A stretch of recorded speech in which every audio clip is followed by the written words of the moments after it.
Greetings, Mavericks and new viewers.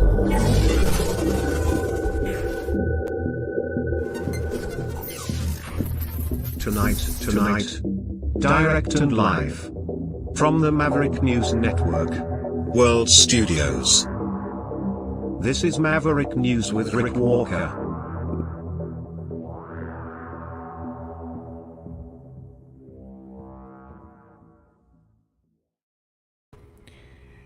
No shortage of news tonight. Protests on campuses. Police on campuses where the protests are happening. Billions of additional dollars being spent on the military. New funding in Canada. More countries, more NATO countries saying it's okay for Ukraine to use their weapons to hit military targets in Russia.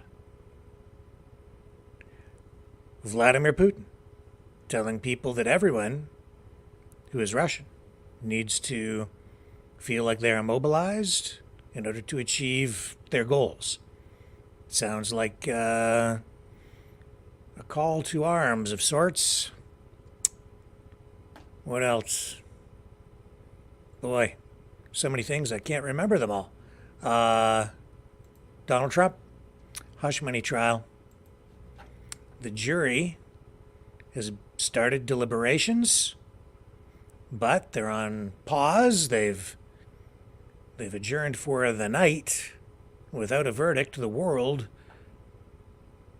awaits. And I will be right back after this.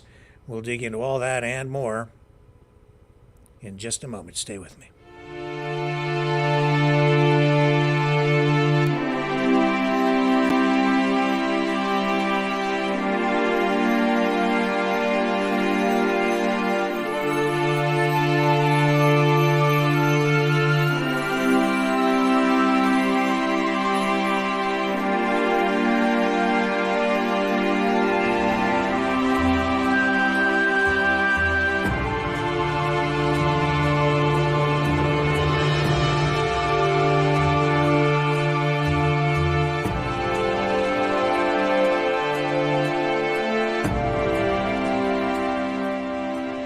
Maverick News.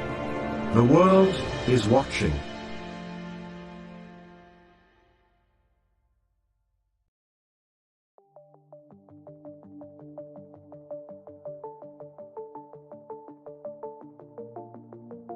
Greetings, brave Mavericks.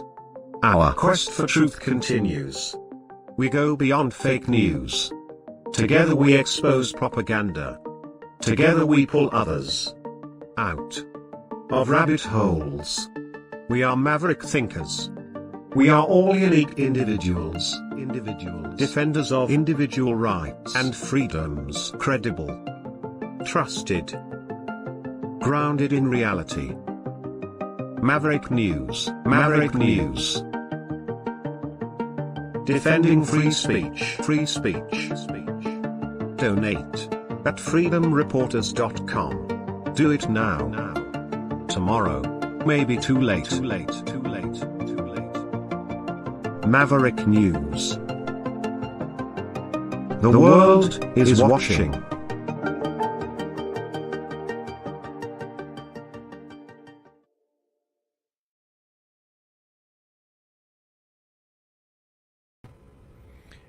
Okay, for those of you just joining us on Instagram tonight, as the feed just took hold over there, welcome.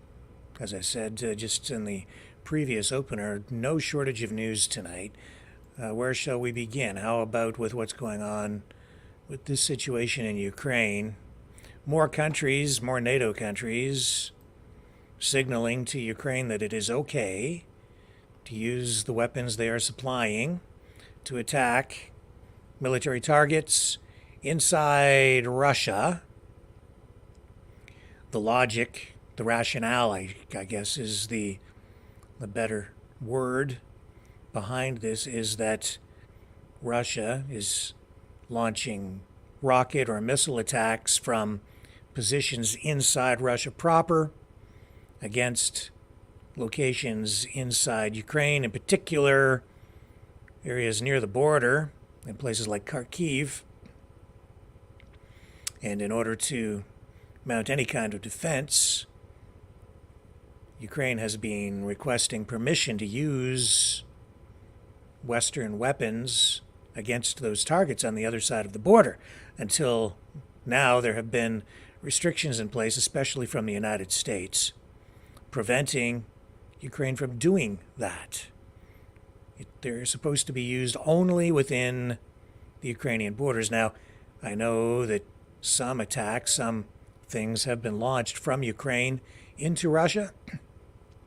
We're told that it's drones that have been used, not from the weapons stockpiles that have been provided by countries imposing those kinds of restrictions. So things seem to be shifting, and rapidly, in this conflict, with Russia making claims of gains on the battlefield, with a lot of the information flowing from the Russian side saying that the Ukraine is in a lot of trouble, and even mainstream media in the West acknowledging that Ukraine does have a manpower issue on the front lines.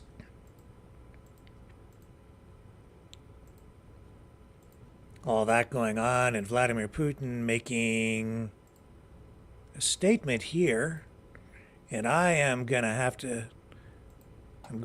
to assume that the translation is correct here because I do not speak Russian. I believe this is probably accurate based on the source and from other places where I've tried to confirm this online, so I think this is accurate. I will share this with you. He is saying that Russia is already seeing soldiers from NATO countries on the ground in Ukraine under the guise, as he puts it, of being there as mercenaries. He says, of course, they hunt me down. We hear it on the air, English, French, Polish. We know they are there, he says. Мы слышим, в эфире слышим то английскую речь, то французскую, польскую. Мы знаем, что они там есть. These so-called mercenaries, but there are specialists under the guise of mercenaries. Так называемые наемники, да? Но под видом наемников там специалисты находятся. Вот. There was a question about high-precision weapons of long range. Who controls this weapon? Who serves it? Был вопрос по высокоточному оружию большой дальности. А кто там этим оружием управляет? Кто его обслуживает? Ну, конечно. Of course, he says, it is the instructors under the guise of mercenaries. That's all. They are there and they bear losses. Вот эти самые инструкторы под видом наемников. Вот и все. Они и есть. И несут потери. Может быть, так. He goes on and says, perhaps this statement is related to the fact that it is becoming more and more difficult for them to conceal these losses. Заявление связано с тем, чтобы им все труднее, видимо, и труднее скрывать эти потери. Значит, поэтому, может быть. He says, perhaps it is time to show that they are officially present and to show these losses in a real and legal way. I don't know, maybe. Настало время показать, что там официальное присутствие, чтобы и потери не показывать реально, легально. Не знаю, может быть. Vladimir Putin.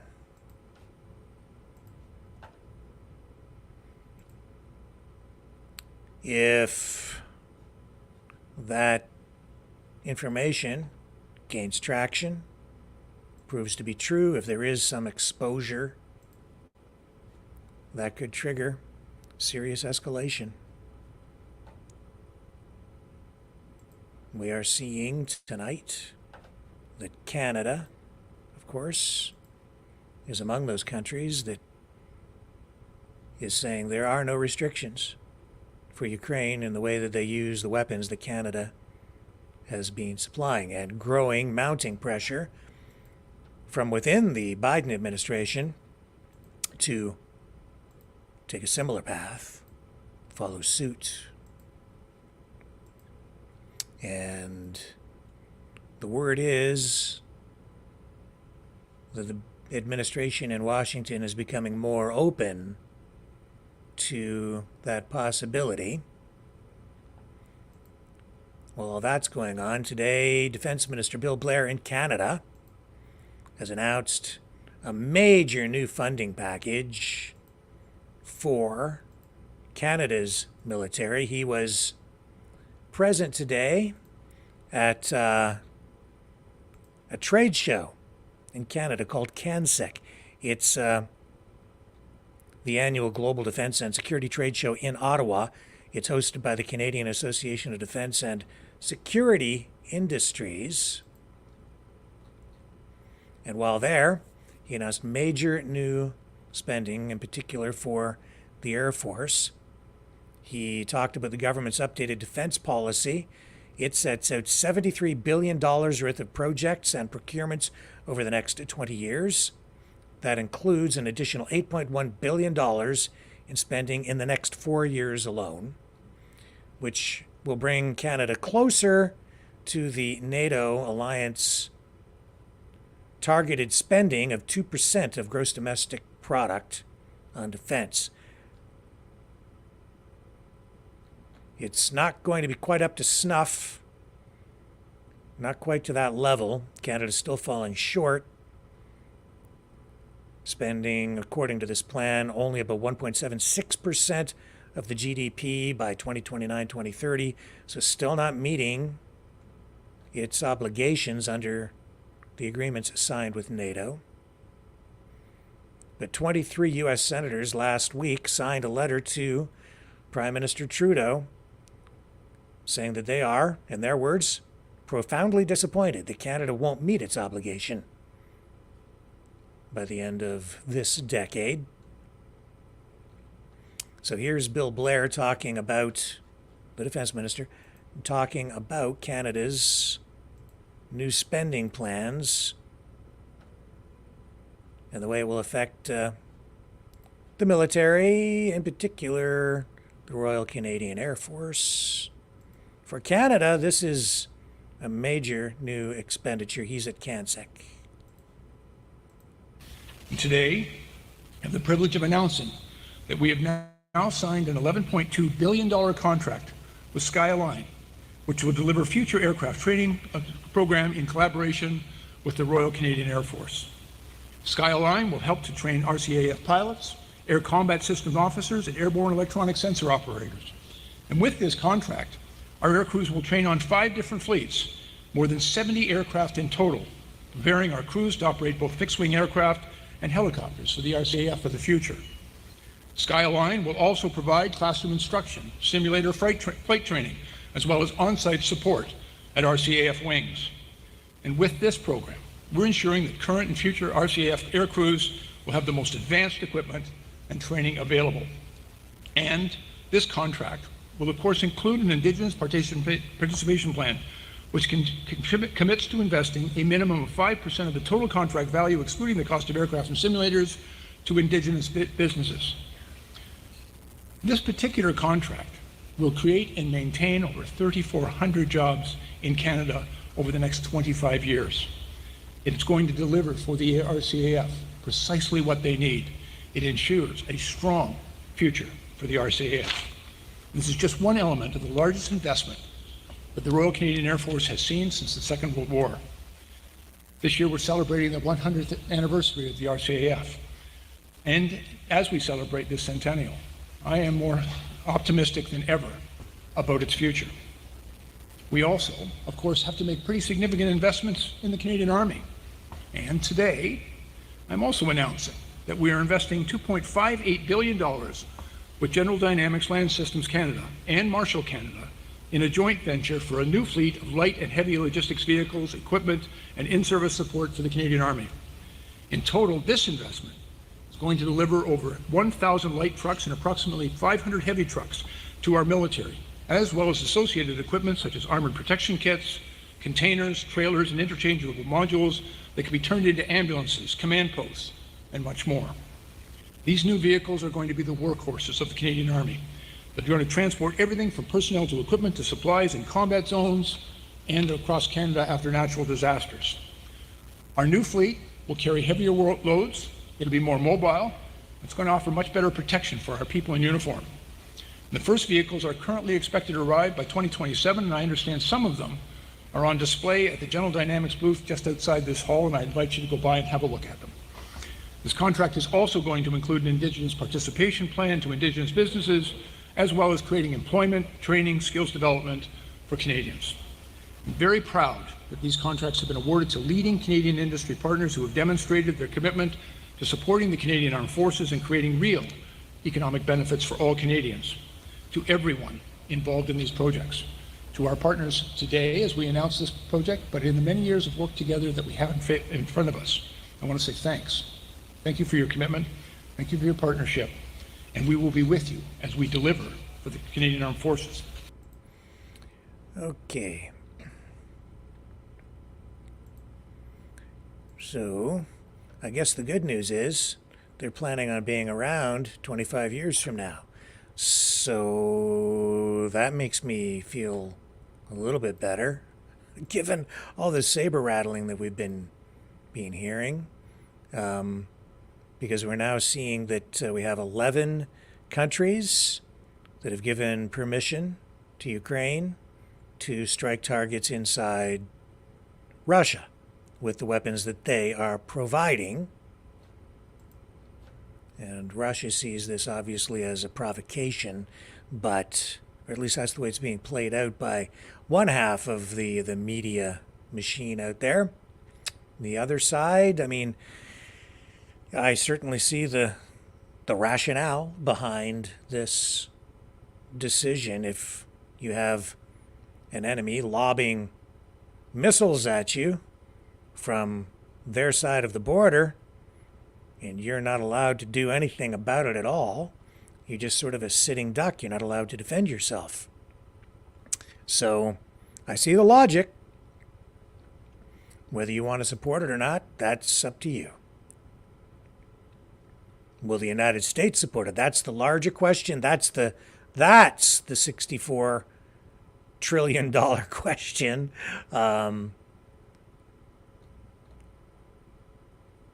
But apparently the Biden administration is signaling tonight that they are looking at this. They say they've made no final decision, but it is under consideration.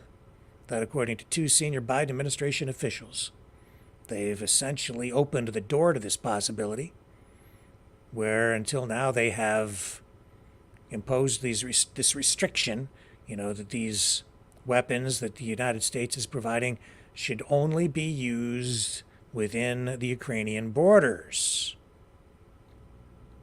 So if the United States gives the green light to this, it'll open the door to all of NATO doing it, essentially.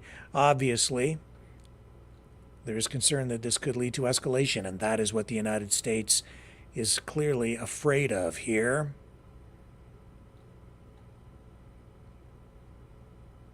But right now, still no change on the policy from the United States. Nevertheless, with those 11 countries now signaling this, it will give Ukraine a path forward to that kind of intervention. 19 bodies now identified, according to Ukrainian officials, in that shopping center tragedy where we saw a missile strike, that hypercenter as it was called or is called over there, a phrase not used over here in the West. It's a shopping center, and apparently 19 people were killed there. 19 people identified so far. Anyway, you slice it, it's tragic. So let's take a little break. We'll come back. We'll start digging into what's going on with these protests on campuses across Canada and the United States, and to some degree, well, not to a degree, all around the world. We have ourselves a global protest on our hands because of what's going on in Gaza. The information war is raging. Truth without integrity is worth nothing. Maverick News. Because those who have power and those who seek it must be held accountable. The world is watching. Join our family of truth seekers. Donate today and add your voice to the chorus of Maverick Knights. Donate at maverickdonations.com. Truth. Integrity. It's the Maverick way.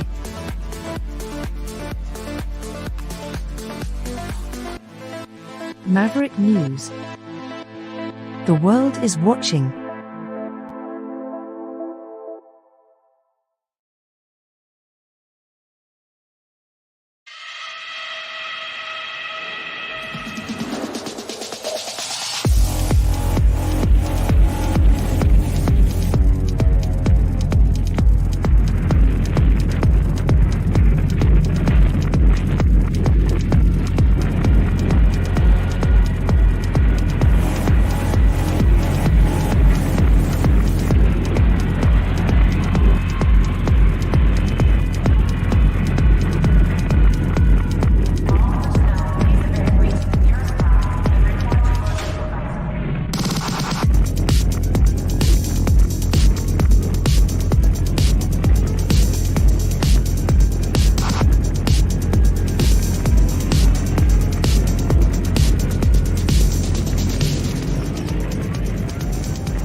Maverick News. The world is watching. Okay, so these protests are not going away. They're continuing. Tonight in Ottawa, Chris Stacey on the scene. He's been covering a pretty sizable demo up there in the nation's capital, Ottawa. First on Parliament Hill. Now the pro-Palestinian protesters have made their way to, they were on Wellington Street, now they've made their way over to the front area on the street at the Ottawa Police Service headquarters, where they're demanding apparently the release of their comrades. Let me run this. 57 kids are dead! 57 kids are dead! You're arresting nothing dead! Palestine! Free Palestine! Free Palestine! Free Palestine! Free Palestine! From the sea to the river! Palestine will live forever! Eternal army to Palestine! Elgin Street completely blocked here. Ottawa Police Headquarters. We have paddy wagon and public order now parked down the street here. So we are in front of Ottawa Police Headquarters, 474 Elgin Street. The crowd here is demanding the release of their comrades. There was multiple people arrested this morning outside the EY Centre, and at least one arrested outside of the House of Commons when OPP broke up the hours-long blockade. This crowd is demanding the release of their comrades. I don't know if they're going to have much success. Behind me here you can see now lined up paddy wagon and multiple vans of public order units. So it looks like police are staging and getting ready to move in here. Stand by for more. We'll keep an eye on that. That's in the nation's capital. Pressure mounting at Ottawa Police Services headquarters. Out on the other end of the country, on the west coast, British Columbia, at UBC Police moved in there today, too. This is what it looked like on the streets. RCMP have notified pro-Palestinian protesters there that they will be arrested if they don't, or they told them they would be arrested if they didn't clear the intersection at University Boulevard and Westbrook Mall. And this is what it looked like earlier today as police marched down the street to clear the area.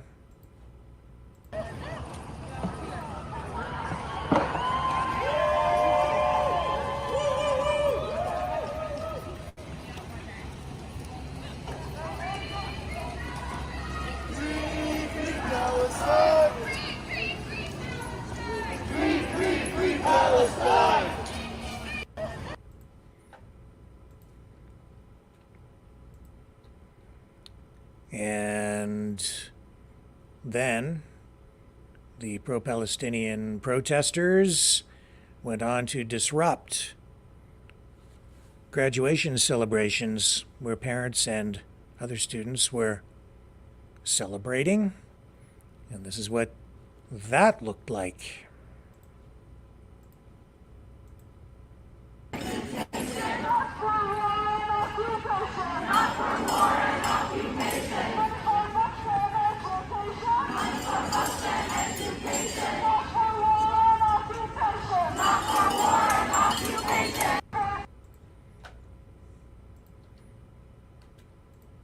So, not looking, terribly volatile there, but what we are seeing is some of these streets are being disrupted. Concerns here about access to a hospital route here.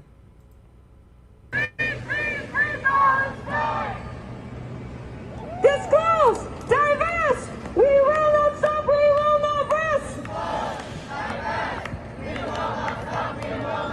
Disclose! Divest! We will not stop! We will not rest! Disclose! Divest! We will not stop! We will not rest! Free! Free Palestine!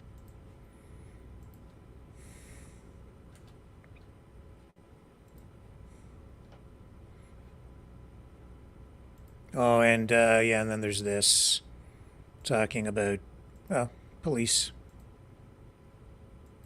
I'm going Biggie Biggie! I'm going Biggie Biggie! We are gonna run the city! We are gonna run the city! The students! You... Why do I have a feeling they might already be running the city? Just saying. Now, so this is the stuff that's going on across Canada tonight and in locations really around the world. We've seen also this week that at UQAM, University of Quebec at Montreal, they have now been granted a partial injunction there to control the situation involving the protest on site, the encampment. A court there has ruled, a judge finally came down with a decision from the Superior Court. Judge Louis Joseph Gowan listened to arguments from both sides in the case, and he has ruled saying, quote, there is definitely an urgent need to clearly circumscribe and generally regulate the exercise of the right to freedom of expression of the defendants, being the protesters, including that of demonstrating peacefully and safely. It is definitely preferable to intervene before an unfortunate event only happens afterwards. Unfortunate, he says, goes on, he says that safety measures need to be put in place urgently at the encampment, and he says that doing so won't infringe on the encampment members' right to protest. He is prohibiting protesters from setting up tents and other material within 2 meters of campus buildings instead of the 3 meters that university administrators had requested. So some restrictions now being placed on those protesters. This is a temporary injunction. It is in effect only for a period going to June 6th. So far, it doesn't look like very much, if anything, has changed on site at UCAM. It's been pretty much status quo. We have seen vandalism, spray painting on the university windows, barricades set up, and university administrators there have issued a statement saying that they have no investment in armaments and that neither do they have a mobility agreement nor a framework agreement with Israeli universities. While these protesters are demanding divestment from such organizations or companies, the university is saying they don't have the kind of investments that the protesters are alleging. It's a bit of a mess, isn't it? I don't know if it really matters at this point what kind of investments they have. I'm not so sure that the demands being put forth by the protesters, I don't know that that's really what their focus is anyway. Back to Ottawa now, where students and activists have been called today during a news conference to cut ties with Israeli institutions. The human rights group Justice for All Canadians, part of a news conference in the nation's capital, the group is calling on universities and colleges to divest from Israeli entities involved in human rights violations in Palestine. That is what they are saying. Those are their words. And we have now Ganayat Sadiq, an Ottawa-based advocacy officer with Justice for All Canada, speaking to this. And there were more youth-oriented statements made during other news conferences today that tie into this, but we will begin here. The advocacy officer for Justice for All Sadiq. Canada. This is a nonprofit organization focused on preventing genocide against minorities, communities using our consultative role at the United Nations. We are gathered today on the unceded, unsurrendered land of the Anishinaabe Algonquin. Over the past 7 months, we have exposed the ongoing genocide in Palestine to the Canadian government right here on Parliament Hill. We have called on the Canadian government to uphold human rights principles and demand an end to Israel's relentless collective punishment on Palestinians. This includes confronting Israel's decades-long of apartheid, its prolonged occupation of Palestinian territories, and the suffocating 17-year blockade of Gaza. Yet here we are again, confronted by the harrowing aftermath of the Israeli government's deliberate attack on Palestinian civilians in the Rafah Tel al-Sotan area, an alleged safe zone. The images are devastating. Bodies burned to ashes, charred and blackened beyond recognition, children decapitated and torn apart by massive bombs, parents clutching their dead and burned children screaming in horror, and rescuers pulling out charred remains from burning tents, with wounded victims being rushed to hospitals with horrific injuries. While the Canadian government has acknowledged the heinous nature of the Israeli government's actions, the government's approach remains disappointingly cautious and reserved. It is clear, indecision and superficial responses can no longer be tolerated. Justice tents cannot protect unarmed Palestinians from 2,000-pound bombs. They cannot shield Canadian students from the brutal force used by police to dismantle their peaceful encampments. Since April 27th, students and faculty across Canadian universities have courageously set up encampments on their campuses, demanding that their institution cut ties with Israel amidst the ongoing crisis in Gaza. Historically, students have led the charge for justice and peace on campuses in the fight for Palestinian liberation, including the peaceful movement against the Vietnam War and the South African apartheid movement. Campuses remain spaces for robust debate, dialogue, and calls for change, not areas for suppression. Today, Justice for All Canada stands in solidarity with these peaceful encampments. We call upon the Canadian government, both federally and provincially, to protect the right to protest, to listen, and address the demands being raised. We strongly condemn any aggressive measures or police involvement in forcefully removing students from their encampments. In accordance with international law, we urge university administrators to reject complicity and listen to student voices for divestment from Israeli entities implicit in genocide. And we also urge to avoid penalizing students or allies for their activism. The urgency of the protest is undeniable, and I thank you all for being here today. I would now like to introduce our first speaker, Caitlin Anderson, a PhD student in the Faculty of Communications and Media Studies at the University of Calgary, as well as a former journalist and digital rights policy activist and the organizer of the University of Calgary's encampment. Thank you very much. So my name is Caitlin Anderson. I'm a PhD student at the University of Calgary. I'm also one of the students that was assaulted by riot police after my university administration invited them onto our campus. Like many schools around the world and across Canada, students in Calgary made the decision to speak out against the genocide and decades-long occupation of Palestine. The University of Calgary has economic investments and partnerships with companies that profit off of the surveillance, the occupation, and the murder of Palestinians, including weapons and technology manufacturers, including Lockheed Martin, Raytheon, and Honeywell. The full extent to which the UFC props up and benefits Israel's genocide in Gaza is unclear, which is why we are demanding that our university fully disclose all direct investments made by the school, as well as full divestment from companies complicit in genocide.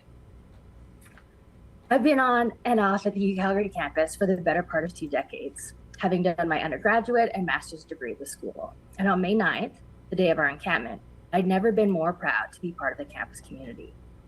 Throughout the day, the encampment kept growing and growing as people stopped to talk with us and laugh and sing and eat and just be in community with one another.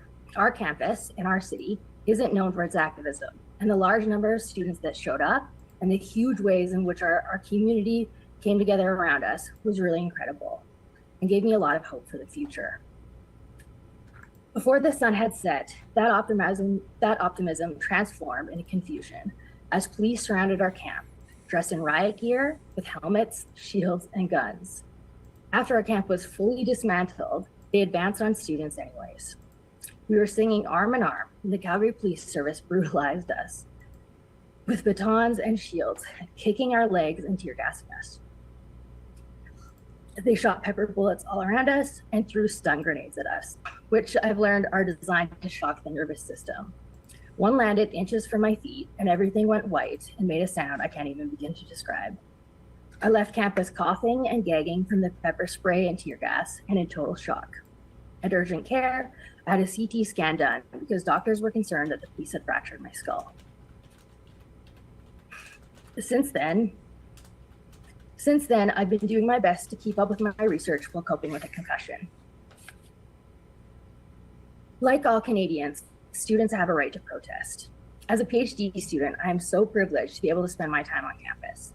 And I think that as public institutions, universities should serve not only students, but the wider community.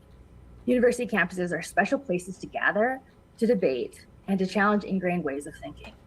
And as previous charter cases have made clear, including a 2020 decision centered in Alberta, campuses are protected places when it comes to freedom of expression. The University of Calgary administration violated those rights when they chose to sic riot police on us instead of engaging with us, their own students. Despite this, I've only become more proud to be part of the University of Calgary community. Because the UC is not its administration. It is its faculty, its staff, and its students. In the weeks following the violent suppression of our charter rights, Our community has shown us so much support in almost daily rallies and events, including a demonstration yesterday where faculty and staff, donning helmets, made a show of care by making a circle around students and proclaiming that anyone wishing us harm would have to go through them first. Their helmets, a symbolic protection against the culture of fear and intimidation created by university administration for the simple act of speaking out against genocide. I want to pause to thank them and everyone who spoke up on our behalf. It has meant so much, and we feel your care. In addition to our calls to disclose and divest, we are also calling on the university to adopt a zero tolerance policy towards anti-Palestinian racism on campus, as well as the provision of mental health care support for Palestinian students and for those who have been made to feel unsafe on campus due to police action on May 9th. I and fellow students, as well as more than 600 faculty and staff at the UC, are calling for the resignation of President Ed McCauley and for a full independent investigation into the actions of the Calgary Police Service, for the transparency into the decisions and communications that led up and followed the events of May 9th. Disclose, divest, we will not stop, we will not rest. Thank you for your time. Interesting, that reference was made there to the right to protest under international law. Is that even a real thing? Like, really? There's reference made to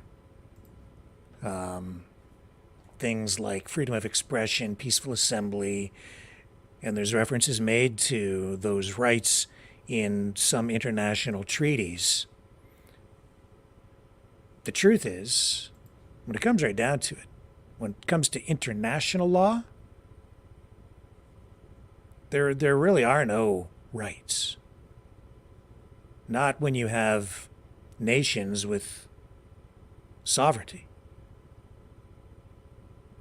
Your rights do come from, natural law, if you want to call it that, but the only way to protect those rights is to have some sort of enforcement mechanism behind it,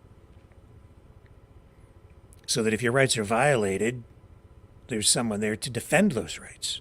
That would be police, the courts. If you're talking about international law, it becomes very murky. And even with treaties under the United Nations, there really is no enforcement mechanism there. What really provides you with those rights is the voluntary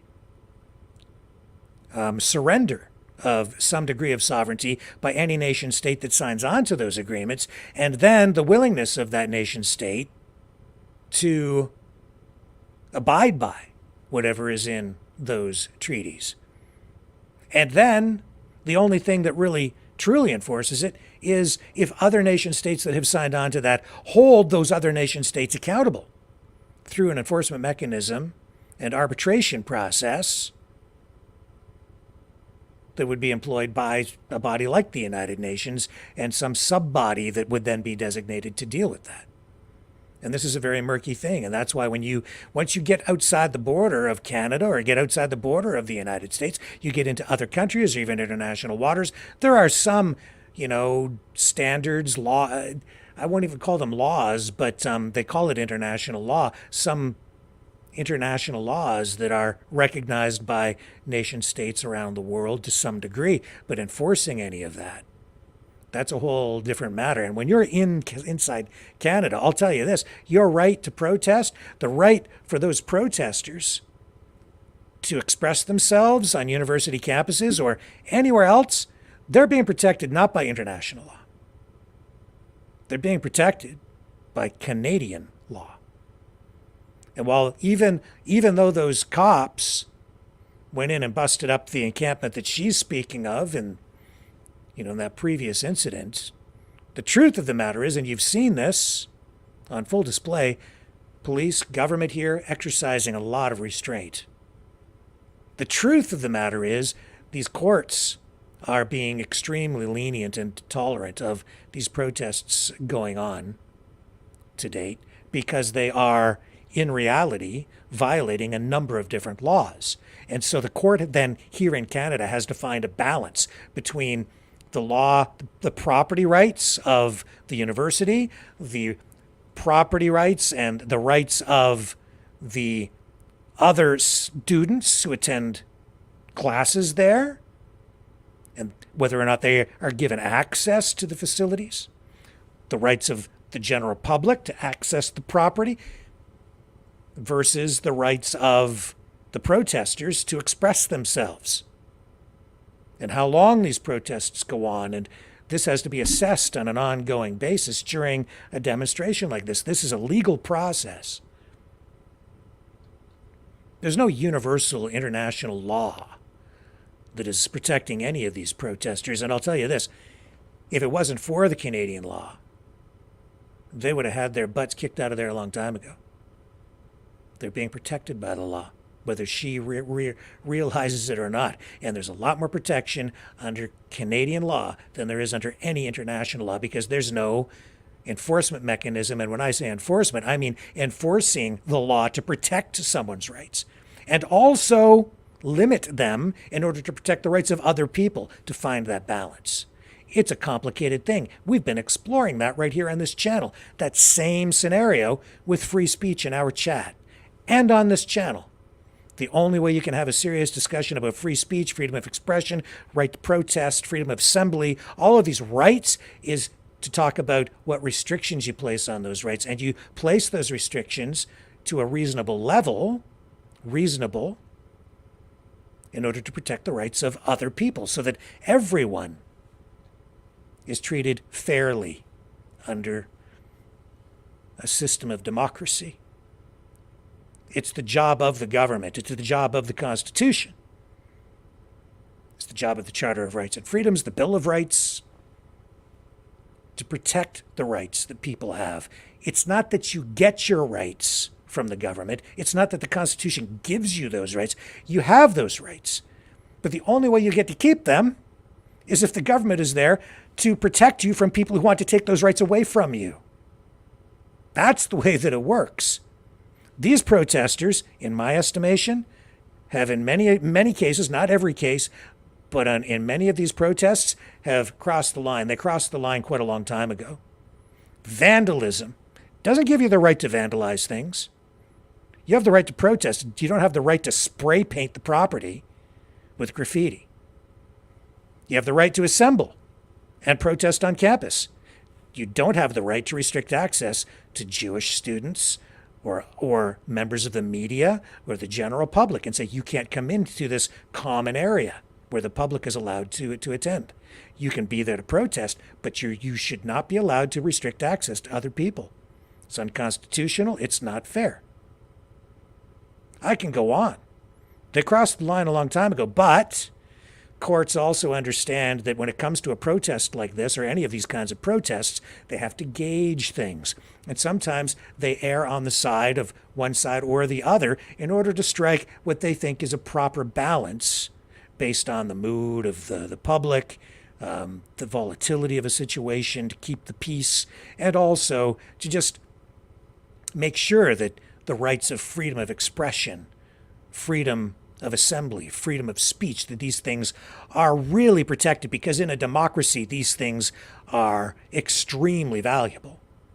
More valuable sometimes than enforcing, say, property rights and issuing a trespass notice to people. So they will allow the violation to some degree of the public's right to enjoy a common area, a public area, in order to make sure that freedom of speech is protected. But it can only go on for so long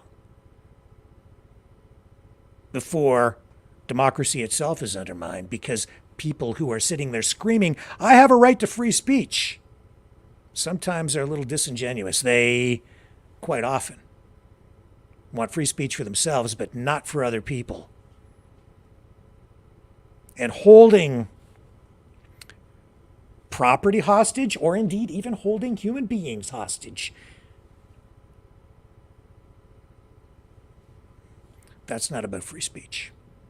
That's about terrorism. That's blackmail. That's a lot of things. But it sure as heck isn't freedom of speech. We need to be very careful about what we allow to happen here across this country. If you want to keep your free country and keep your freedom, you need to stand up for it. You need to make sure that you don't allow other people to violate it. Oh, you can let people push. You can even let them go over the line a little bit for a while. But at some point, you need to push back against it in order to keep people free. I said this to somebody just 2 days ago about Justin Trudeau. Treason Trudeau. And, you know, some people call for violent actions even against some of these politicians that they're so upset about. Because, yes, the politicians in this country did cross the line. There was government overreach during the pandemic. They went way too far. They locked people down, masked people up, forced people to get a thingy in the arm. Yeah, too much overreach. Went way too far. The motivations, the reason for that, that's open to debate and interpretation. But when I hear people saying we need to drag the Prime Minister out and arrest the Prime Minister and do unspeakable things, I remind them, I say, these politicians may deserve to be held accountable. But be very, very careful. We must preserve, we should protect, we need to protect the rights of even Justin Trudeau in order to preserve our own.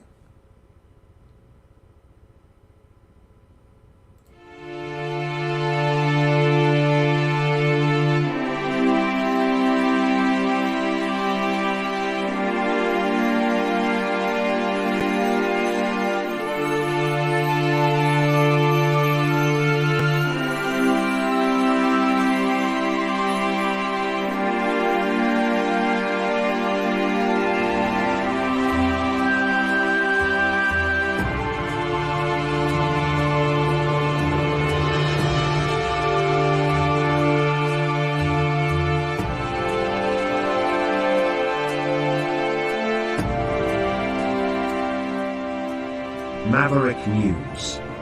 The world is watching.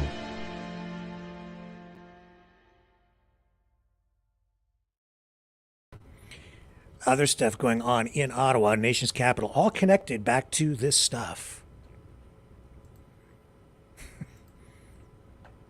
I have to tell you, I'm amazed.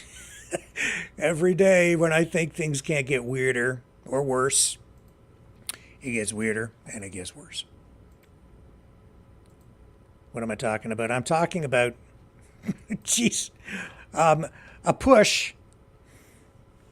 This has been tried before, failed, but why do I feel like it's going to happen now? They are advocating for lowering the voting age in Canada to 16.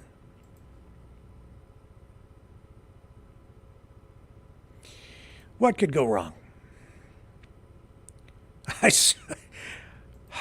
They pay no taxes. They live at home with their mom and dad. They have never held down a regular job. They're not even out of high school. You remember what it was like when you were 16? How you thought you knew everything? You lost all respect for your parents. They were fuddy-duddies and didn't know anything. Remember?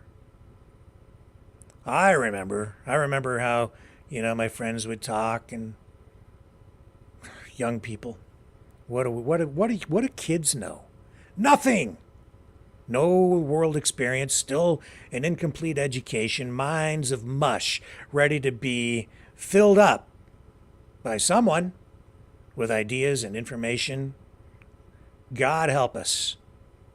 The way the educational institutions in this country are today, I'm pretty sure the crap that's being pumped into the kids' brains is not accurate. And you want to get these kids out there voting, where the majority of their influence comes from their friends and indoctrinated or controlled teachers, filling their heads full of a left-wing political agenda, a woke political agenda? I don't know. Even if they're being exposed to some conservatism, they just don't have any life experience. But here's what they were talking about today in Ottawa. This is actually related. This is called to these other news conferences that we were talking about. That news conference we just shared with you, where they were talking about don't dismantle the encampments. These were sort of joint back-to-back conferences today, and they're connected, all these organizations. This group called Vote 16,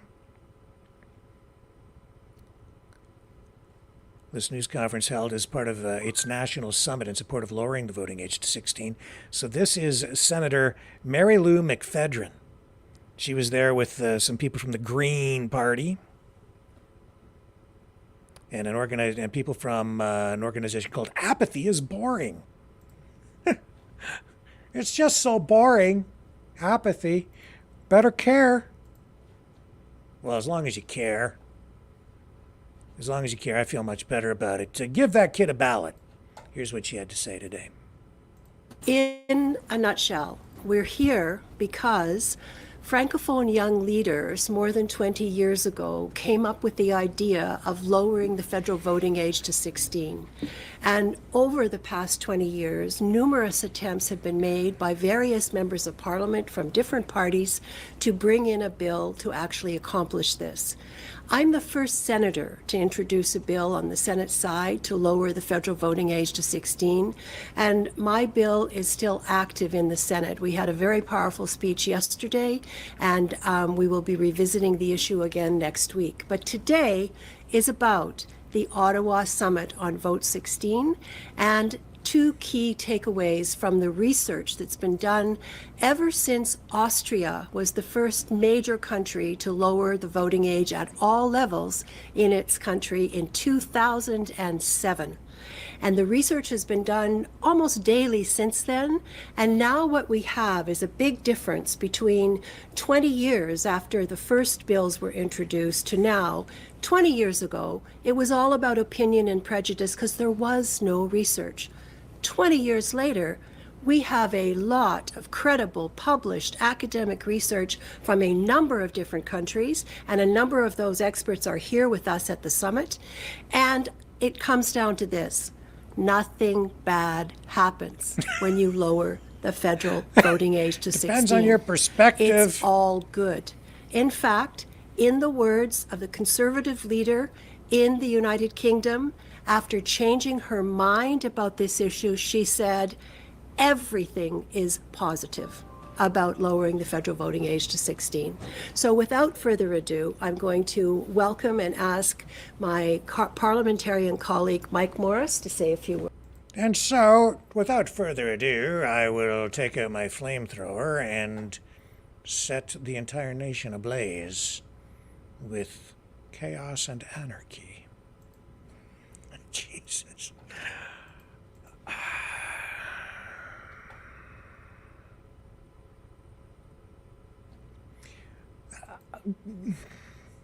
No!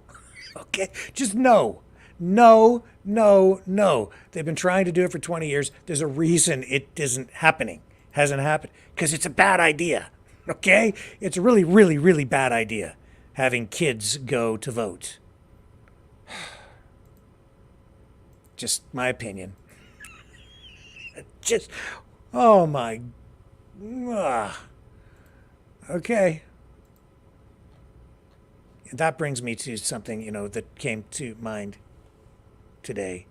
I woke up in a cold sweat. Thinking about the show we did here last night.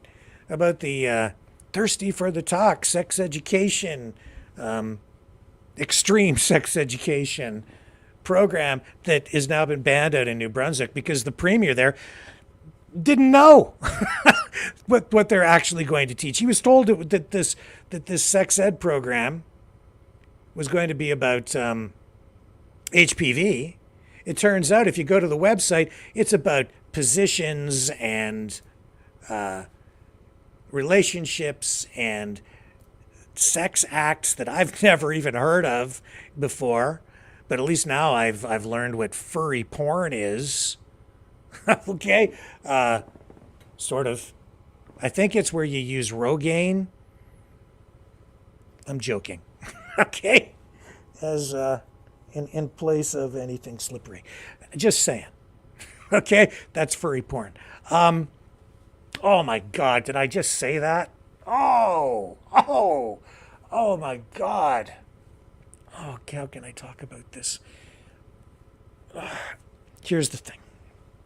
Yesterday, as part of all of that, I did run this clip of someone talking about a Canada-wide student walkout in response to the ongoing issue about the pride flag being flown outside schools and government buildings, which is an ongoing issue, and some communities have dealt with it differently than others. Some say no more of that, only the Canadian flag or government flags, and other communities still flying the flag, which is sort of a political thing. But anyway, with regard to the walkout,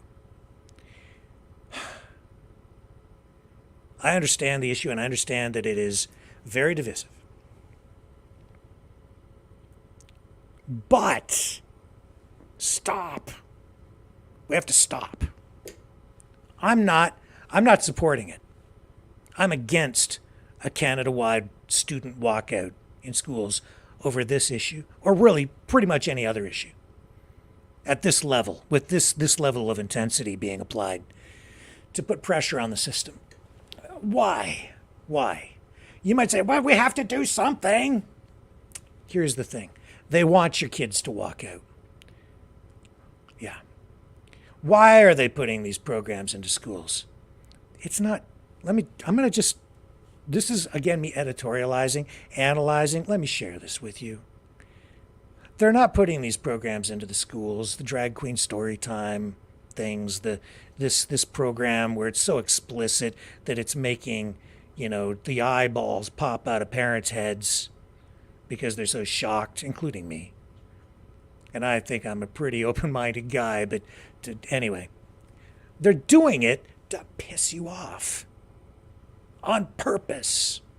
They're doing it because this is coming from the radicalized left wing of the political spectrum. It's being fueled by organizations and maybe even foreign governments that are dumping money into these NGOs, non-governmental organizations that have found a way into our government system. They're doing it on purpose to destabilize everything, to piss you off. Guess what? It's working. And they want the response that they're getting. Whoever is behind it, and that is a very dark thing. You don't really know. Even if you trace the money, it's not always possible to figure out exactly what's accelerating this stuff. Unless you look at the signs on the college and university campuses where they're displaying openly the hammer and sickle. No, it's not. It's not the communists. No, it's not. It's not them at all. No, can't you tell? It's just the Palestinians. It's about the Jews. No, it's about a lot more than that. No, what? I didn't see no hammer and sickle on no sign. It's right over there. Jeez. Oh, they want you pissed off. And they want your kids to walk out. They want them on the streets protesting, disrupting things. They want disruption. They want the whole shooting match destabilized. They don't want your kids in class learning. They want them out on the streets like little foot soldiers, good little comrades, allies, BLM, Antifa. They want them out there marching in the streets. These minds full of mush are easy to manipulate. They're not fully formed yet. Think back. What was it like when you were in school? Do you ever have a walkout at your school? Well, there were a couple while I was in high school. How easy was it to get the kids to walk out? Super easy. Walk out!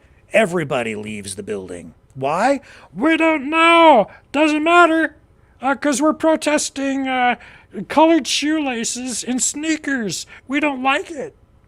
Doesn't matter what the protest was about, man. The kids didn't even know. It was just like, let's get out of school. It's like a get out of school free card in Monopoly. That's why they do it. And they go out and they protest and shout and holler, and the principal loses a few hairs and goes a little grayer because his job is on the line because he can't maintain order in the school. And then they say, any of you kids that took part in that, we're going to have to expel you. And they go, okay, cool, another week off school. You get a suspension. If you're really, really bad and keep doing it, you get expelled. But that's another matter. They want your kids out there protesting. They want you out there protesting alongside them. Remember I showed you that sign yesterday? Spray painted on the office of that Liberal member of Parliament? Palestine is burning, Toronto will too. Yeah, they want you to burn it down. They're not going to do it on their own. They want you they really want you out in front. Lighting the match. Or if it's already been lit, they want you dumping gasoline on it. And you know how you do that? You let your kids walk out of class. You know what we need to be doing? It's upside down world right now. Use your freaking noggin. Here's what you need to be doing. And this goes triple for you kids out there. If there's any young ones listening tonight, this is what you need to do. If you care about your future, you need to stay in school. And when the other kids walk out, you need to not go. You know what you need to do? You need to convince your friends to stay in class. Do you know what's going on at that time, apparently? In a lot of schools, exams. That's what I'm told. End of the year. Critical time. Critical time. Some schools have issued notices that if kids don't go to school on those days and they miss exams, the only way that they're going to be saved is if they come back with a bona fide, genuine doctor's note. Don't blow your future. Don't blow your year. You know, the proper way to handle this, to get results. Oh, you may get results by burning the city down, but I wouldn't recommend it. I'm against it. You know the best way to do this? The opposite. The absolute opposite of what these radical whack jobs want you to do. Don't respond emotionally. Don't get angry. Get smart. Stay in class.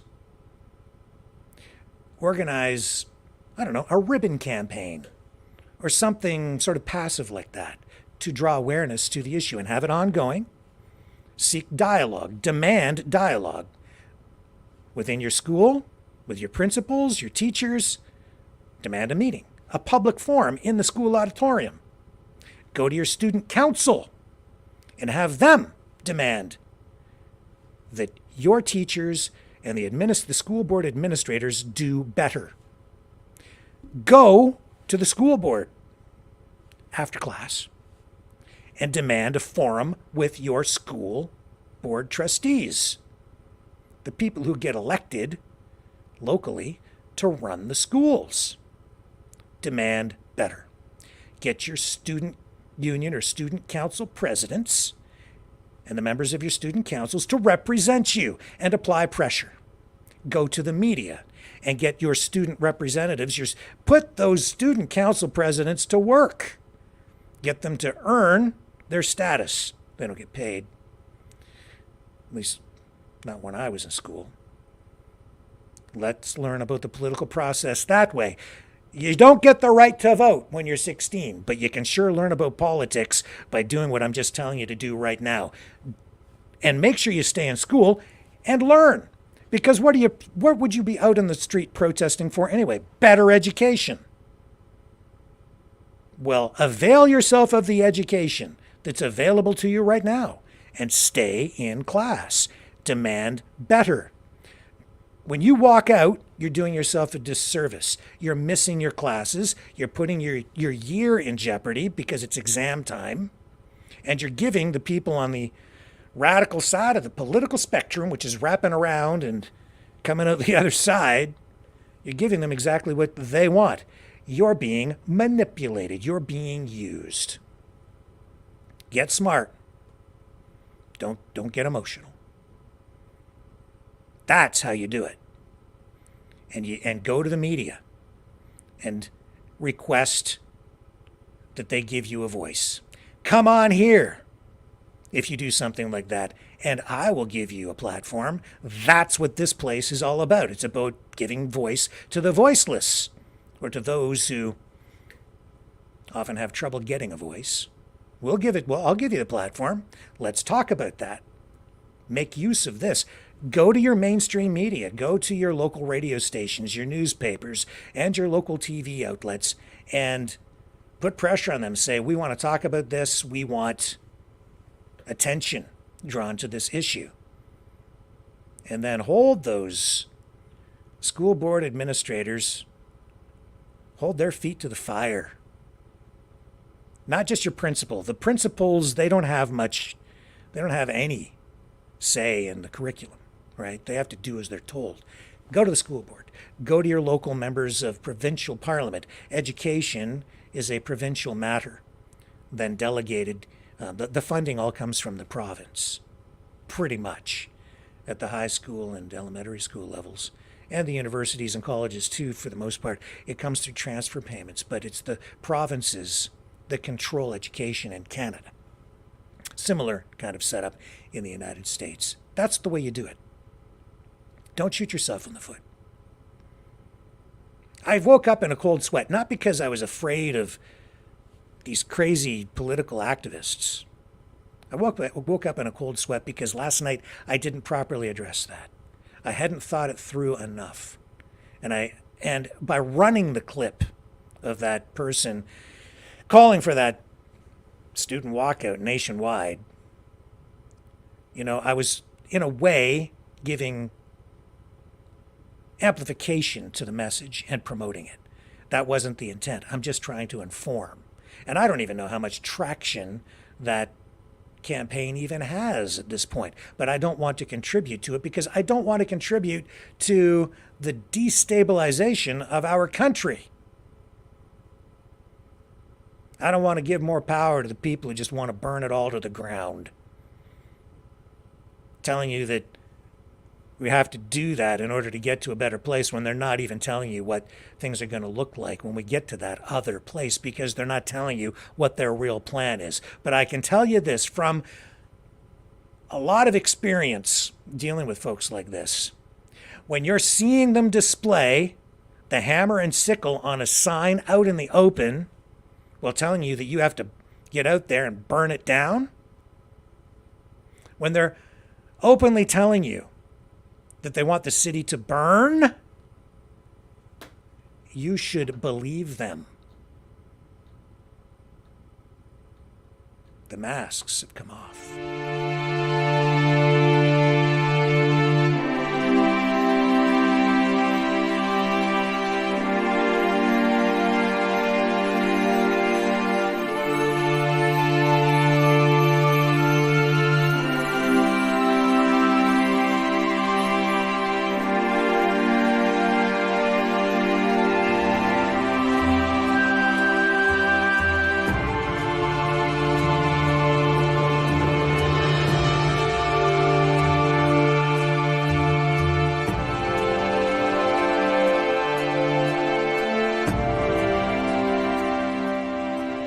Maverick News.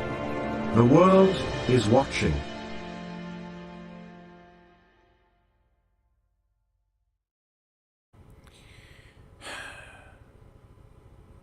Let's go back to Ottawa. Let's listen to one of these youngsters bestow wisdom upon us, shall we? Us all adults, we don't know anything. It's just like when watching some Disney movie or some, youth-oriented movie or family-oriented flick where, the stupid parents don't know anything, and it's up to the genius, kid with a digitized brain to save the world from the evil megalomaniac. You know the standard script. The adults know nothing. Got to rely on those kids to save us. Well, I'm sorry, but this is not a movie. All right? This is real life. Nevertheless, here we go with a youngster telling us how it is up in Ottawa today at this roundtable discussion about this proposed legislation to let kids vote when they're 16. Please take any follow-ups. It's science, yeah. by the way. So if I could get some of the young people also to weigh in on why it matters for you to have the voting age lowered to 16, but then also, again, a question for everybody. Why do you think it hasn't happened yet? What is the roadblock? It's a bad idea. And why can't you get this across the finish line? Because as you mentioned, you know, these efforts have been ongoing for at least a couple of decades Looks like a little to try Pierre and lower Poilievre. the voting age, and every attempt has failed so far. So what is the roadblock? Of When he why was you still think it wearing hasn't glasses happened yet? before the And contact if lenses. the young people could also weigh in on why, what it will mean for you to have a voice and a say in politics before the age of 18. I don't mean to criticize the kid. He's Thank you smart very much kid. once again. I am 15 years old. I wouldn't even be able to vote if Vote 16 was implemented. The Young Politicians of Canada is honored to be a community partner sharing conjuncting values with Vote 16.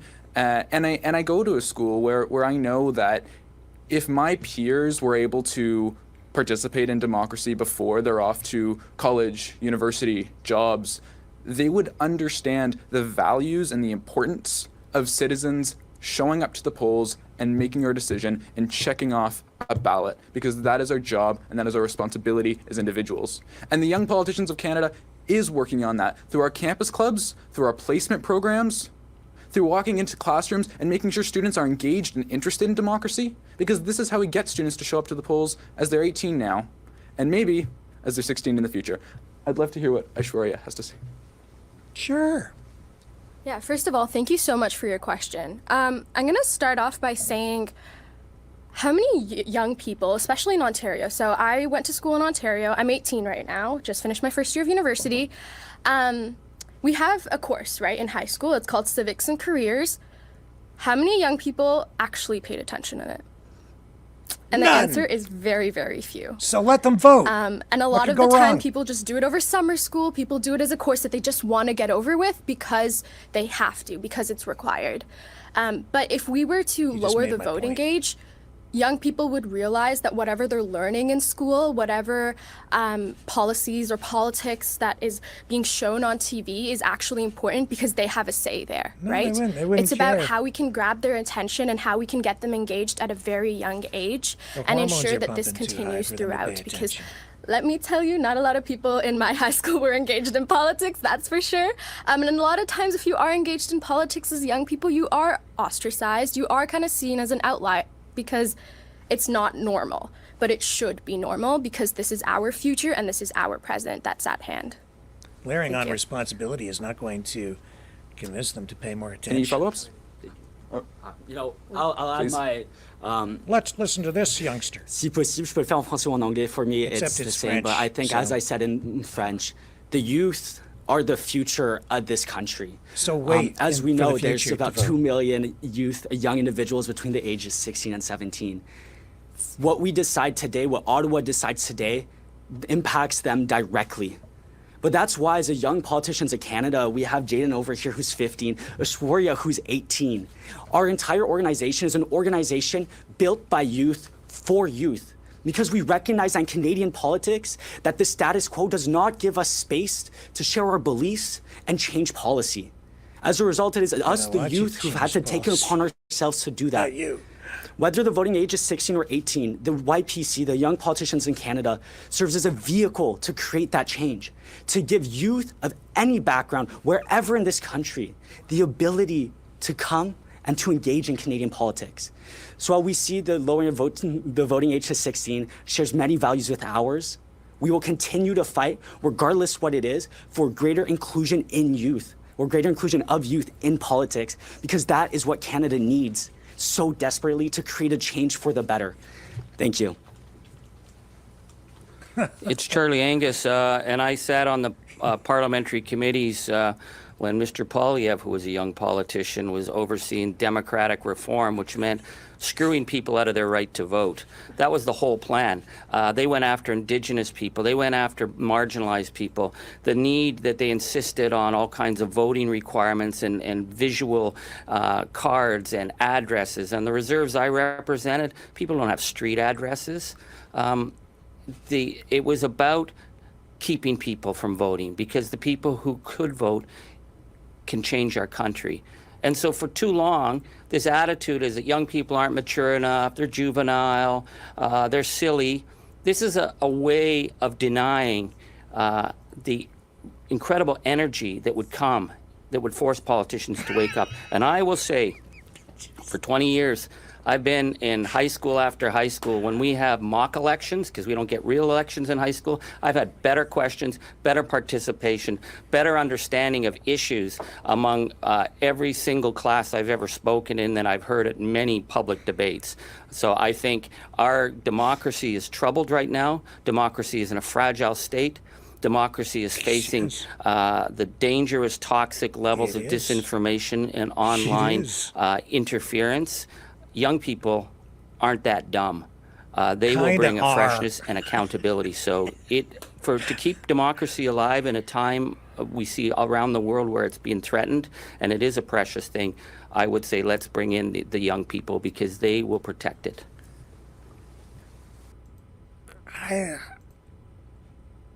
Like, had this debate and vote.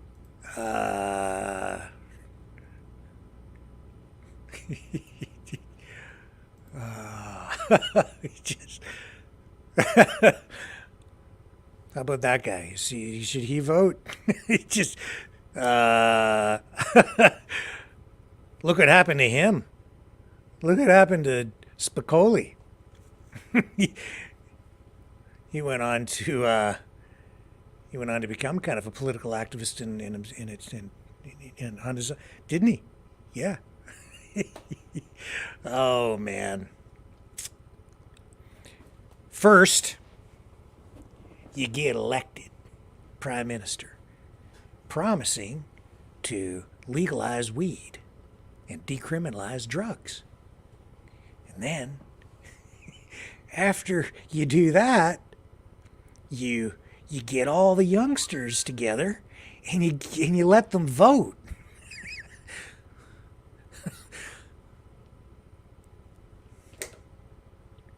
Because there's so much wisdom there.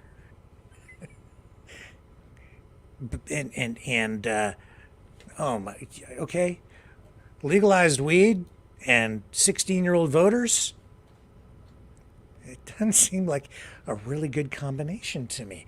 Coupled with a massive disinformation problem, propaganda, and a time of war when our democracy is under threat.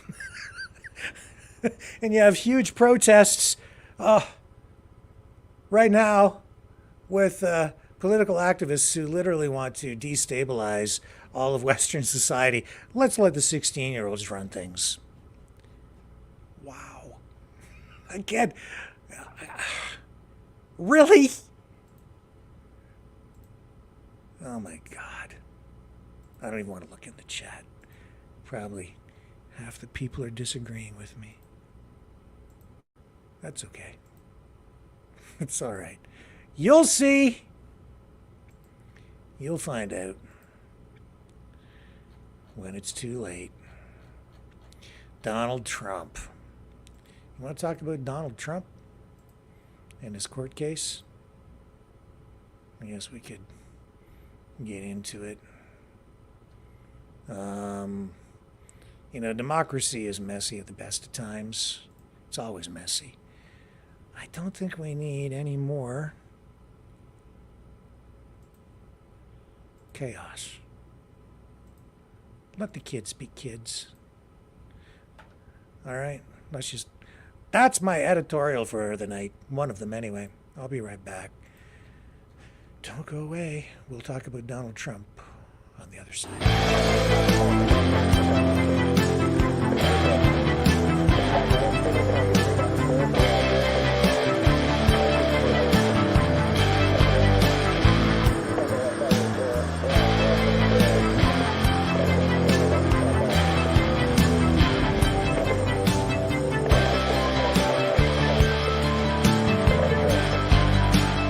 Maverick News.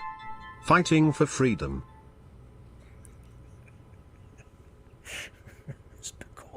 Spicoli. Jeez. Yesterday it was Robert De Niro. Today, Sean Penn. Talk about retro. Talk about getting old. How old is that movie, man? See, that's the thing. Young kids today wouldn't even have a frame of reference for that. They'd be like, who's that guy? Yeah. On the other side, though, like, I couldn't tell you what's going on with the latest rapper. I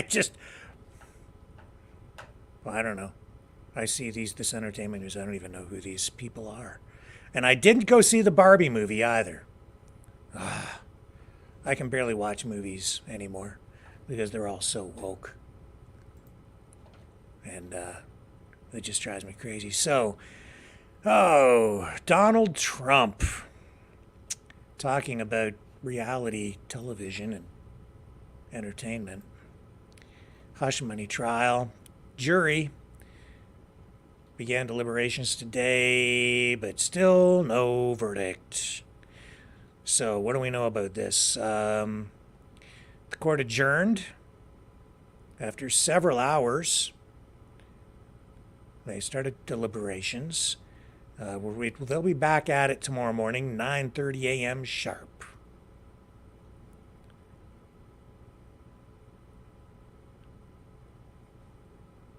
And even after the jury was dismissed, the judge and attorneys for both sides continued to speak.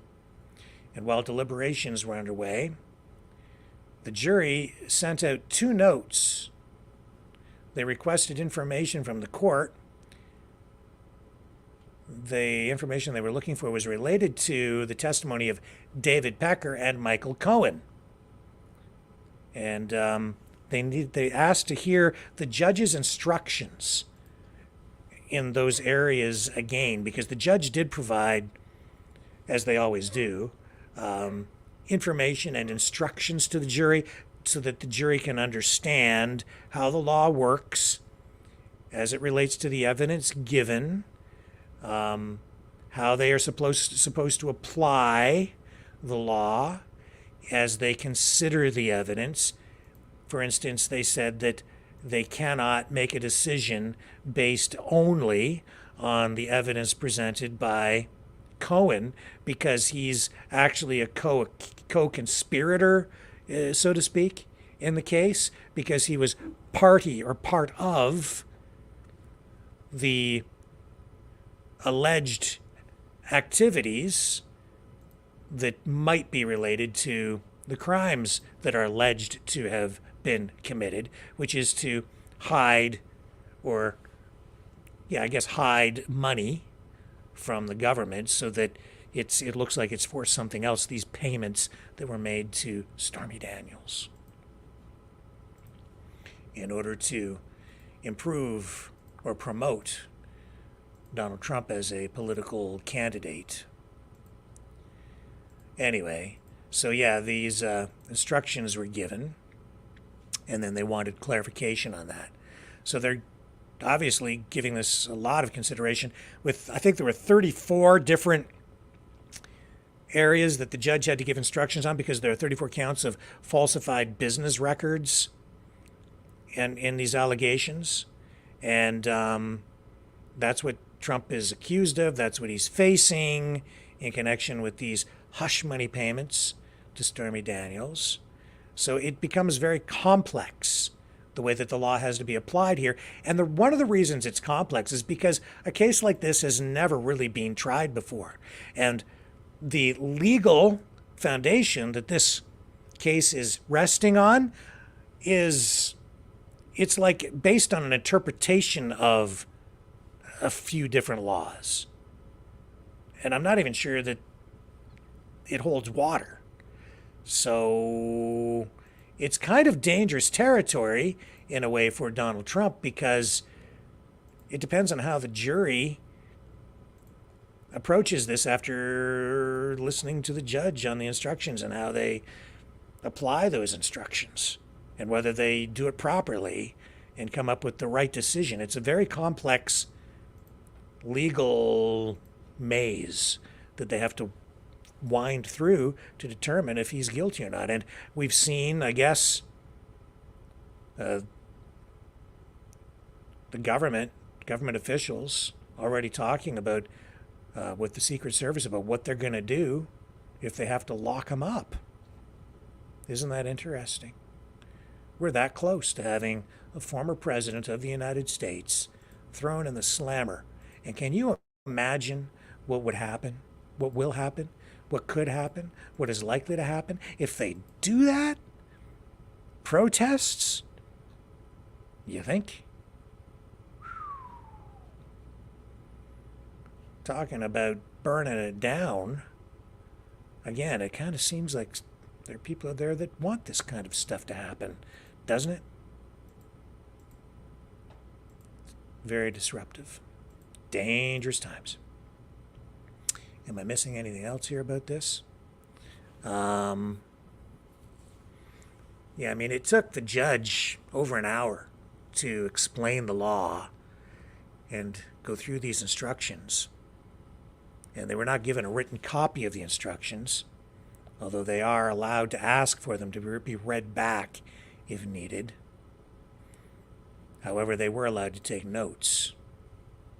And from the reports that I've seen, it didn't appear as though many of the jurors were taking notes while they were being given those instructions. I would say if I were Donald Trump, I'd be a little worried about that. Plus, a lot of speculation out there, a lot of people saying that the judge is very biased against Trump. I don't know.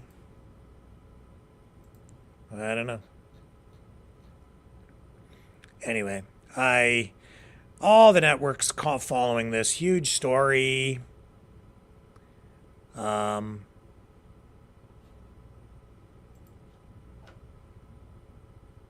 We're just going to have to wait. Let's wait until tomorrow. I don't know if we will even get a verdict tomorrow because it's so complex. No telling how long the jury might take on this.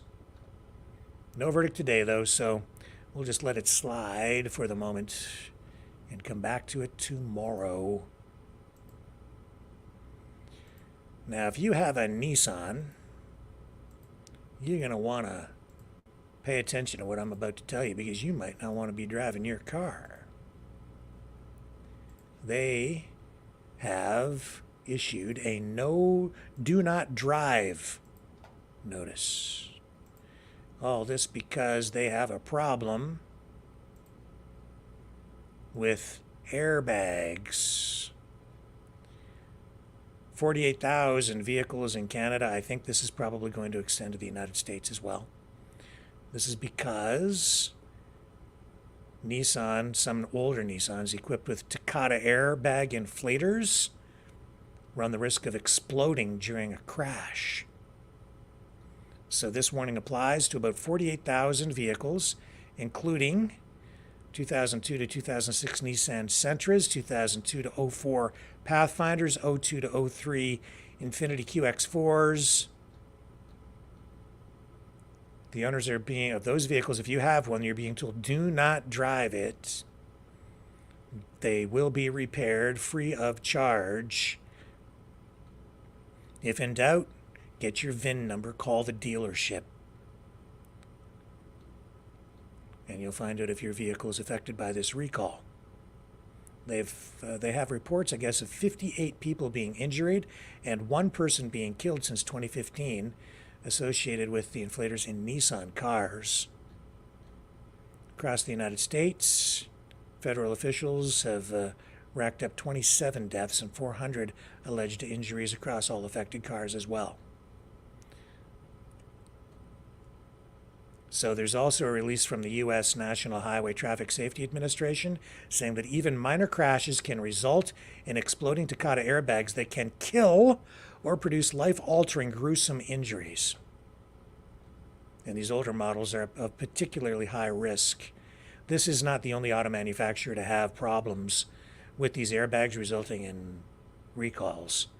This has been a massive problem for a number of years now. Those inflators actually have resulted in some 67 million Takata airbag products, I think, being recalled overall so far across different manufacturers: Honda, Ford, BMW, Toyota, Stellantis, Chrysler products, Mazda, Nissan in this case, as this continues. So the U.S. recall landing page, as I said, it extends to the United States as well. It on the government recall website, it says this safety defect can, in capital letters, kill or seriously injure you or your passengers. So be careful. And Robert Brand wants to know if there's any recall on Lada. I don't know. Are we even importing Ladas right now?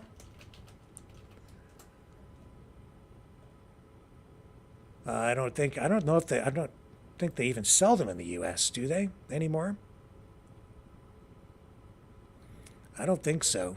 You might be able to get a Lada in Canada. Yeah, if you pay, just looking it up here, $3,500 to broker in the U.S. And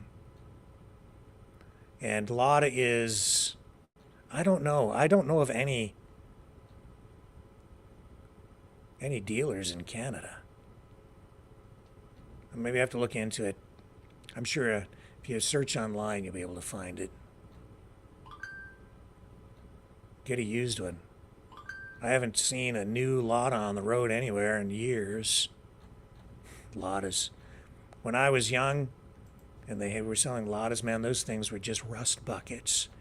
They would they would rot out and turn to dust faster than you could pay them off, even though they were super cheap, sort of like disposable cars at the time. No. Ladas. I think they're a lot better now than they were. And when we've looked at cars over in Russia, you know, what I've seen is they still seem a little Spartan compared to most other Japanese, European, and North American vehicles, but they're a lot better than they were. And as I saw them, they probably are priced right. I'd probably buy one, because I'm sure the quality is much improved, be a lot more reliable today than they were back in the 70s and 80s. So we'll continue to keep an eye on that. Stay with me. I'm going to check in and see what's going on up there in Ottawa. I'll be right back.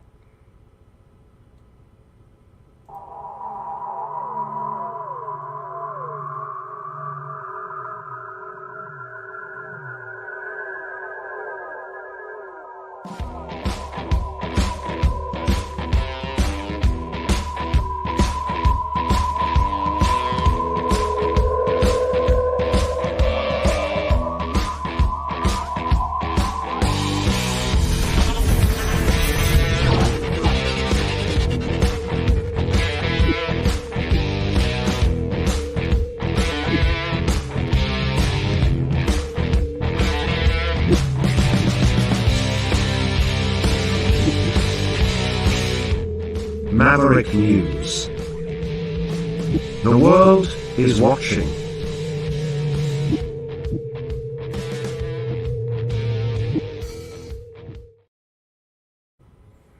Okay, and you know what I'm going to do? I want to bring somebody special on here for a moment tonight.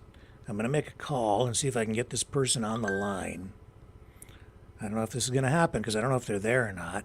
They don't know I'm calling. Let's see if we can get this person on the line.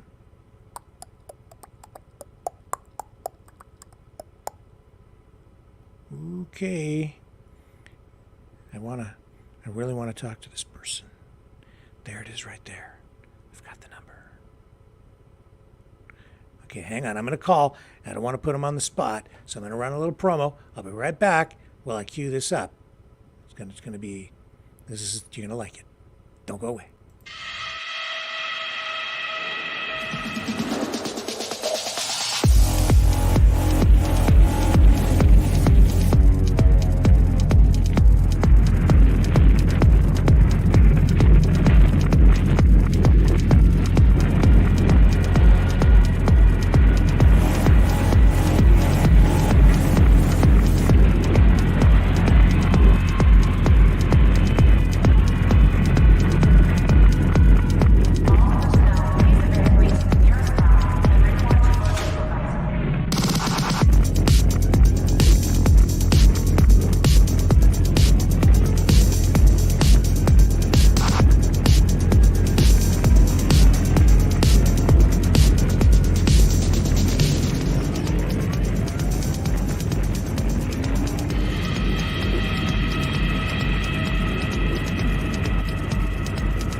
Maverick News.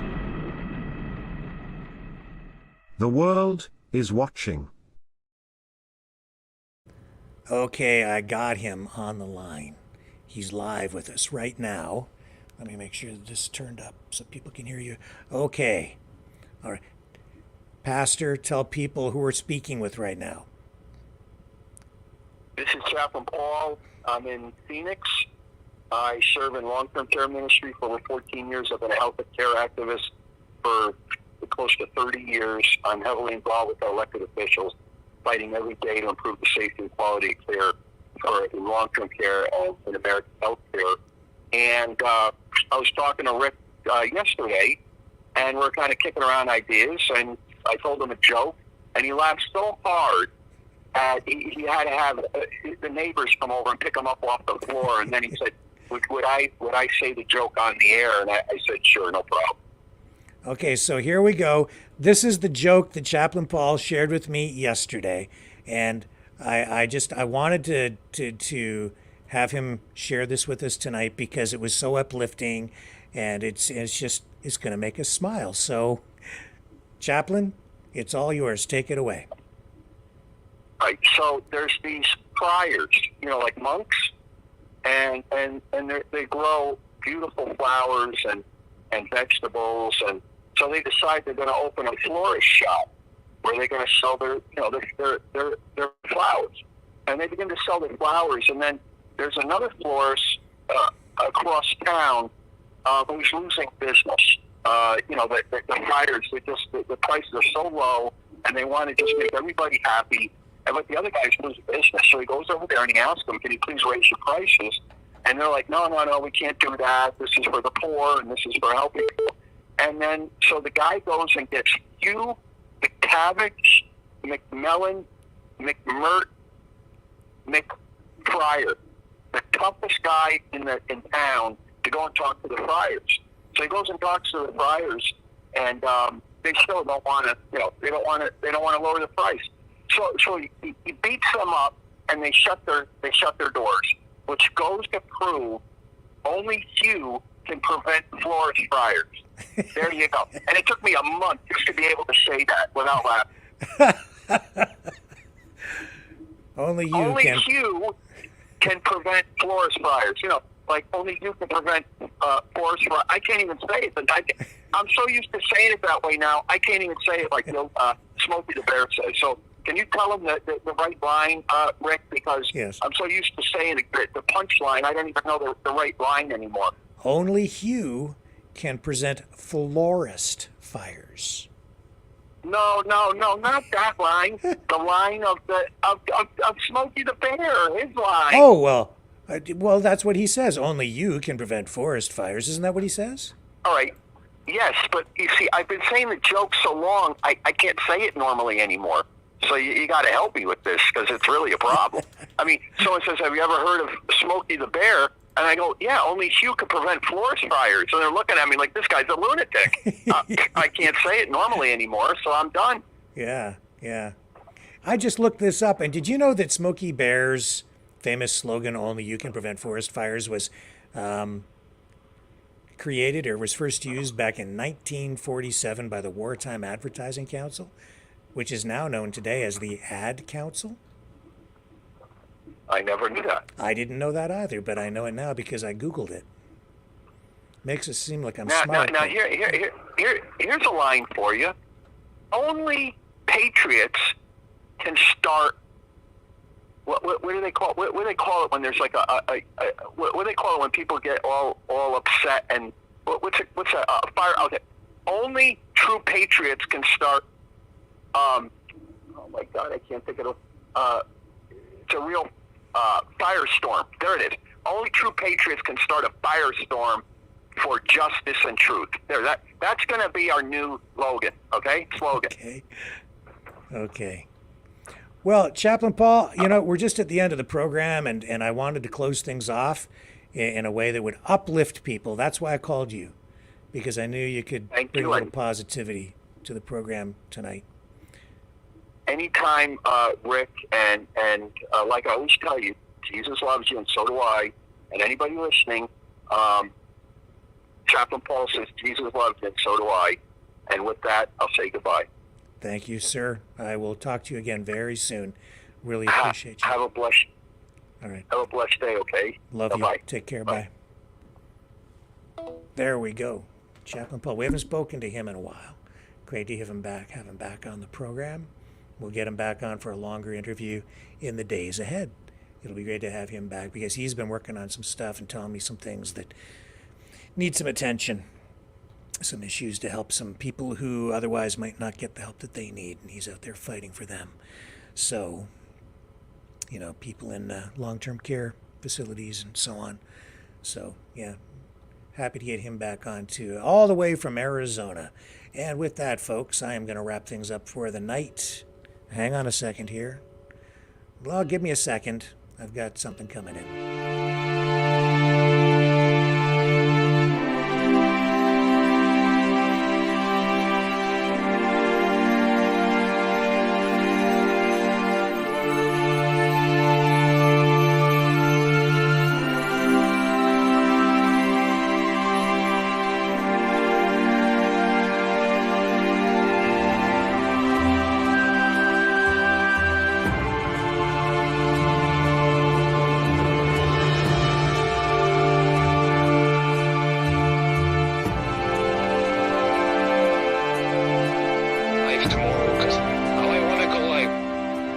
Maverick News.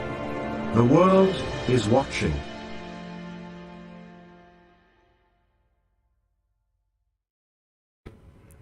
Okay, and I am back, and that was a call coming in, but anyway, we'll deal with more of that tomorrow. We are going to close things off for the night here. It is the end of the program, and I appreciate you guys hanging out here as usual. As always, a privilege. I will be back here tomorrow night, same time, same channel, 7 p.m.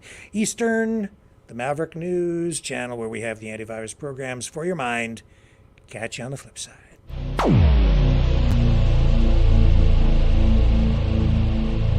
This has been a Maverick Multimedia production.